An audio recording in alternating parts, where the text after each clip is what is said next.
Faith, above all, lived in a genuine and popular way, is one of the most tangible signs of the identity of a community.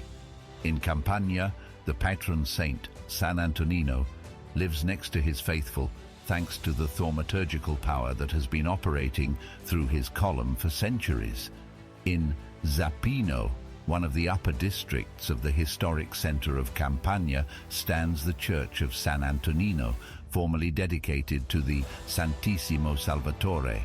Entering on the left, next to the majestic altar dedicated to the patron saint, almost hidden from the distracted gaze of visitors, the thaumaturgical column of the possessed stands out, a foothold to which the possessed were bound during the rites of exorcism. This column has inhabited the historic church not since its foundation. It seems, in fact, that the ancient Christian temple, among the most important and suggestive in the south of the province of Salerno, was even founded during the 6th century. What is certain is that in the midst of the Lombard era, while quarrelsome dukes scourged the territories of the Principality of Salerno with raids, the column was taken care of by the Confraternity of Santa Maria della Neve in the temple dedicated to the Santissimo Salvatore, receiving it from the friars of the nearby abbey of Santa Maria la Nova in 1258, who in turn had received it from the brothers of Monte Cassino. In this way, San Antonino returns to his birthplace after having passed through the earthly life, already with the fame of Saint Dispenser of Miracles, Protector of Sorrento, the story of the exorcist saint who was a loyal friend of Bishop Catello, today patron saint of Castellammare di Stabia and venerated over the years by sailors and naval workers, begins right in Campania, where he was born between 555 and 556 from a well-to-do local family.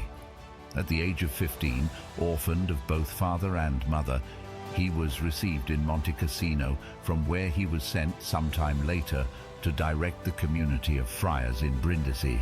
However, the Lombards arrived to upset everything, so he fell back to Castellammare, where he lived for a few years as a guest of San Catello, not surprisingly the foreigner's saint, with whom he shared the experience of the hermitage on Mount Faito.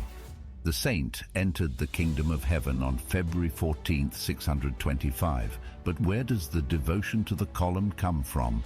According to tradition, the thaumaturgic column was the one where the saint was bound and scourged in vain by the devil in an attempt to steal his soul. After his death, to prevent this column from falling into the hands of the Lombards during the raids, the monks of Santa Maria la Nova took it away from Monte Cassino, the place where Antonino had stayed, to keep it, first in the ancient cell of the saint, right in the countryside hamlet, and then in the temple of Zappino. Starting from the 17th century, the column was used for exorcisms, and up until the 90s of the last century. The peculiarity of exorcism in Campania, at least as historically attested, lies in the fact that once tied to the column, the possessed were left there, often alone, in church, sometimes all night long. It was the saint and not just the priest who intervened through Christ's intercession for the liberation of the possessed, a rite that seems to reflect ancient devotions that date back at least to the Greeks. Staying alone, spending an entire night in the presence of the divinity, in contact with it, to obtain graces from it, was a practice known to the most ancient Mediterranean civilizations, also attested in the Eleusinian rites. Today, the column remains a witness to a very long and mysterious history. Exorcisms are no longer public and are no longer performed in front of him.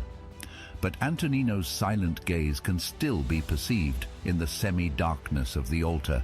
Of him, the power to unite the community, that of the city of Campania, and make it a single people.